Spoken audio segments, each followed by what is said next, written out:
πόλη. Φτάσαμε Καρταχένα στο λιμάνι που λέγεται Bodeguita. Είναι μέσα στην πόλη. Αυτή τη στιγμή περιμένουμε το Uber μας να έρθει να μας πάει σπίτι. Σε 3 λεπτάκια θα είναι εδώ και ο δρόμος για το σπίτι το καινούργιο είναι κάνα πεντάλεπτο. Γυμναστήριο της Αυλής. Πληρώσαμε 1 ευρώ το άτομο την επίσκεψη και κάνουμε γυμναστική. Το γυμναστήριο είναι στην αυλή ενός ανθρώπου. Γεια! Κάνει στήθος στο κέφαλο. Είναι σιδεράδικο. Είναι πάρα πολύ ωραίο. Οκ, πάμε για squats.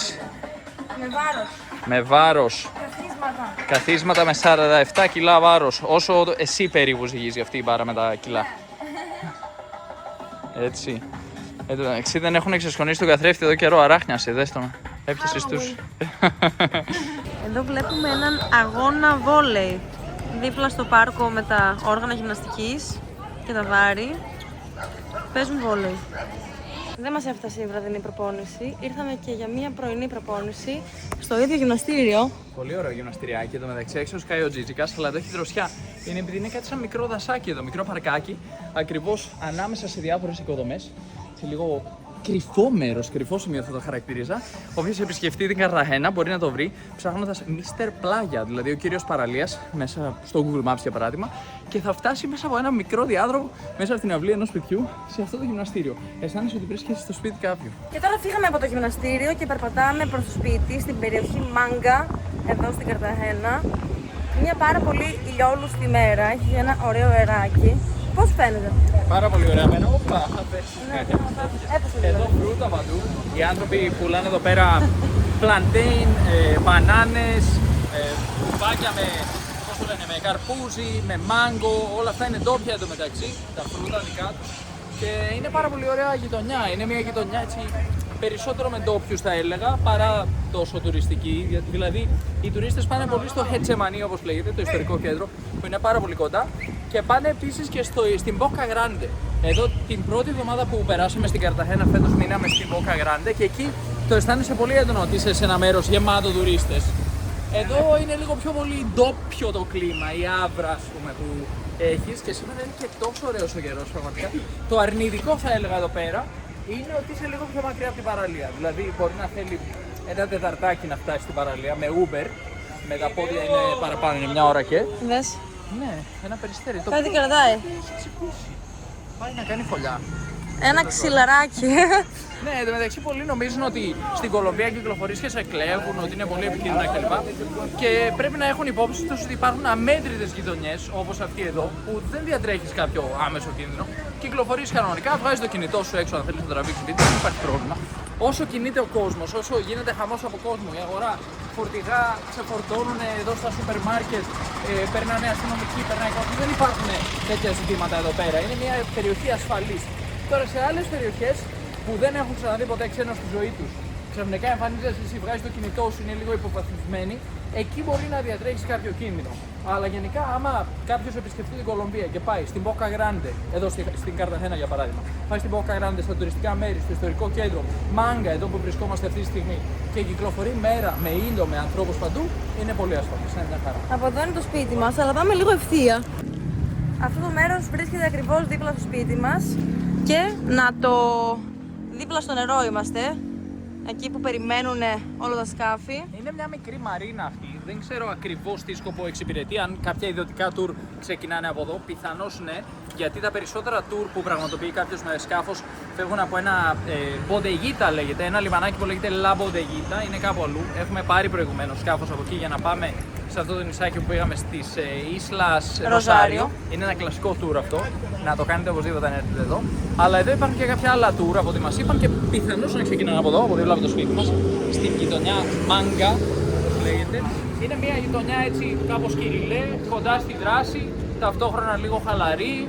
Είναι στρατηγικού ας πούμε ενδιαφέροντος και σημείου τέλος πάντων αν θέλετε για όποιον έρθει εδώ πέρα για να έχει βάση το σπίτι του στη Μάγκα και να πηγαίνει να εξερευνεί τα τουριστικά μέρη και τα αξιοθέατα της πόλης. Και ταυτόχρονα φυσικά είσαι και δίπλα στο νερό, αν και δεν είναι για μπάνιο εδώ, θα έχεις την υπέροχη θέα του νερού και στο βάθος φυσικά τα ψηλά κτίρια της Boca Grande που θα συναντήσουμε σε λίγο.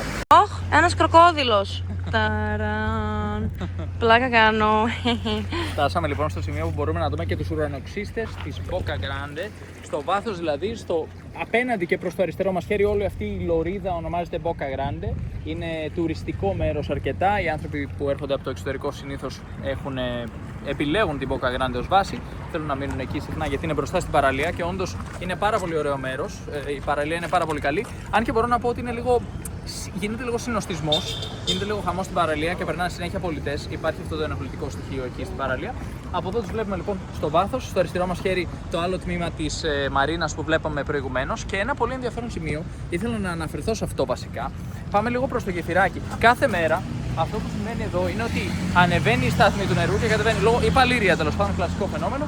Η παλήρια όταν ανεβοκατεβαίνει και ιδίως όταν βρέχει, που χειροτερεύει η κατάσταση περισσότερο, έρχεται αυτό το νερό, μπαίνει μέσα στην πόλη από αυτό ακριβώς εδώ το σημείο, τουλάχιστον στη γειτονιά μας, πλημμυρίζει, δεν ξέρω τι έχουν κάνει εδώ μεταστατικά, κάποιο αυτοσχέδιο φράγμα, πλημμυρίζει όλο αυτό το σημείο, δεν ξέρω αν δεν υπάρχει αποχέτευση, πραγματικά δεν ξέρω τι συμβαίνει. Όλο αυτό πλημμυρίζει, περνάνε τα αυτοκίνητα σαν βάρκες που δεν έχουν κουμπιά και γίνεται χαμός παντού. Και λες ρε παιδιά, τόσο πολύ έβρεξε. Και λένε ναι, έβρεξε, αλλά δεν είναι η βροχή, είναι η θάλασσα. Είναι το νερό της θάλασσας, ανεβαίνει η στάθμη της θάλασσας, μπαίνει μέσα εδώ πέρα, πλημμυρίζει το μέρος, αλλά είναι αλμυρό το νερό και όχι νερό της βροχής. Χαμός το βράδυ εδώ στην Καρταχένα. Πάρα πολλοί κόσμος, κίνηση, πολιτές και η Τσίβας. Τι είναι αυτά? Είναι κάτι λεωφοριάκια τα οποία έχουν μετατρέψει σε κινητά ή κινούμενα πάρτι. Είναι ένα λεωφορείο πάνω στο οποίο βρίσκεται ένας DJ, πολλά φωτάκια. Ταξιδεύεις ενώ ταυτόχρονα περνάς μια εμπειρία πάρτι.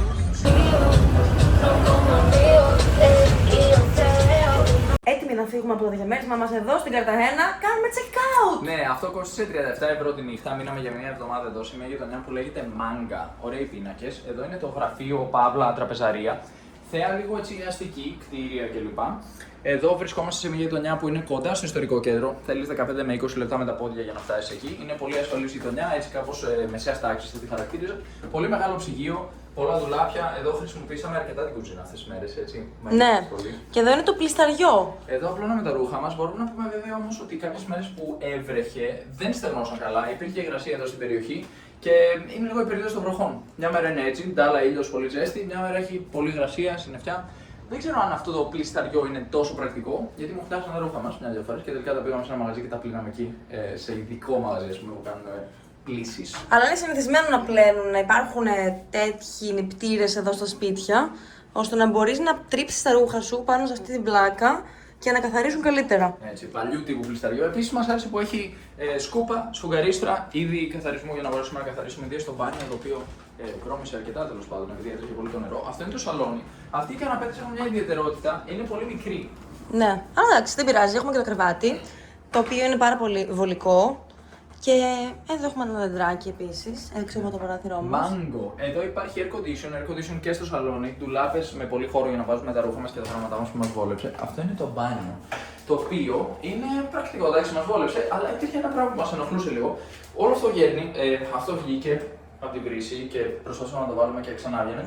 Και μετά μαζευόταν το νερό εδώ και έσταζε κάτω και γέμισε νερό το μπάνιο. Αυτά να πάνε ήταν αυτό. Αυτό ήταν λίγο ενοχλητικό. Λασποθήκαμε. Μας είχαν αφήσει δύο ξηραβάκια εδώ που δεν χρησιμοποιήσαμε. Ντουζιέρα, δεν έχει ζεστό νερό εδώ. Είναι πολύ συνηθισμένο εδώ στην ακτή της Κολομβίας να μην υπάρχει ζεστό νερό. Δεν είμαι σίγουρος γιατί. Λένε εντάξει, έχει ζέστη, οπότε δεν χρειάζεται ζεστό νερό. Αλλά ναι, αυτή είναι η εμπειρία μας. Η αλήθεια είναι. Χρειαζόμαστε στην τελική ζεστό νερό. Στην τελική, μάλλον δεν πολύ χρειαζόμαστε, αλλά ναι. Εγώ γενικά δεν ένιωσα πολύ την ανάγκη να έχω ζεστό νερό εδώ. Έχει αρκετή ζέστη. Το ίντερνετ είχε κάποια θεματάκια βέβαια. Ήταν γύρω στα 30 Mbps συνήθως, αλλά κάποιες φορές απλώς έπεφτε. Το είπαμε και στον νοικοκυρά, λέει: αν θα τους πάρω τηλέφωνο να το δούμε. Λέει: τους πήρα τηλέφωνο στην εταιρεία και μου είπαν ότι φαίνεται να δουλεύει αυτή τη στιγμή, οπότε πες μου αν έχεις θέμα. Λέω τέλος πάντων, κατάλαβα. Δεν θέλω να κάνουν τίποτα. Είχαν στην αρχή κλείσει ραντεβού να έρθουν εδώ πέρα να το φτιάξουν και μετά ακύρωσαν το ραντεβού γιατί είπαν ότι δουλεύει. Λέω τώρα δεν θα μπλέξω με όλο αυτό. Άστο, εγώ έκανα τη δουλειά μου, τα κατάφερα κάπως παρόλο που είχα θέματα με τις κλήσεις με τα μαθήματα. Εσύ δεν είχες τόσο θέμα γιατί το κάνεις το upload. Άμα σταματήσει να κάνει το upload, συνεχίζει μετά. Αλλά εγώ είχα θέματα με στις κλήσεις που ξαφνικά η κλήση κολούσε. Είναι τα προβλήματα των κλήσεων. Και η Starlink από εδώ δεν έπιανε ουρανό, έβρισκε κτίρια. Οπότε δεν μπορούσα να έχω το plan B, ας πούμε, τη Starlink δυστυχώς. Οπότε γενικά θα επιδιώκουμε να έχουμε σπίτια όπου μπορούμε να βάλουμε τη Starlink έξω σε κάποιο μπαλκόνι, σε κάποιο χώρο. σε περίπτωση που ρε παιδί μου, σε πλάν B, γιατί τα δεδομένα εδώ δεν έπιαναν πολύ. Όχι πολύ καλά. Έτοιμος για ταξίδι! Έτοιμος, φεύγουμε Σάντα Μάρτα τώρα σε λίγα λεπτά να πάμε στο σταθμό να πάρουμε το λεωφορείο. Πρώτη νύχτα Σάντα Μάρτα και είμαστε στην παραλία, Ροδαδέρο, και είναι τέλεια. Η θερμοκρασία του νερού, φανταστική. Έχει πολύ κόσμο, κάθονται σε καρέκλες και φαίνεται πάρα πολύ ζωντανό μέρος. Και τώρα βρισκόμαστε στο κέντρο της Σάντα Μάρτα και συγκεκριμένα ακριβώς μπροστά στο λετρέρο. Αυτά είναι τα γράμματα της πόλης της Σάντα Μάρτας. Και βλέπουμε και ένα άγαλμα. Τι άγαλμα είναι αυτό εκεί? Ναι, αυτό είναι το άγαλμα του Ροντρίγο Ντε Μπαστίδας, που είναι κατακτητής και ο ιδρυτής της πόλης της Σάντα Μάρτα. Η πόλη ιδρύθηκε το 1525, είναι η παλαιότερη πόλη της Κολομβίας και ταυτόχρονα μία από τις παλαιότερες πόλεις της Λατινικής Αμερικής. Λίγο παραδίπλα, δεν φαίνεται αυτή τη στιγμή γιατί είναι πίσω από αυτό το κτίσμα, από αυτό το κτίριο, βρίσκεται και το λιμάνι. Είναι εδώ παρακάτω. Υπάρχει και μια παραλία λίγο παρακάτω και η Μαρίνα. Υπάρχουν πολλά μέρη σημαντικά της πόλης της Σάντα Μάρτα. Όποιος φτάσει σε αυτό το σημείο δηλαδή μπορεί να περπατήσει μέσα σε 5-10 λεπτά σε πάρα πολλά μέρη. Εμείς συγκεκριμένα θα περπατήσουμε τώρα προς το τουριστικό, προς το ιστορικό κέντρο που είναι και το πιο τουριστικό κομμάτι της πόλης.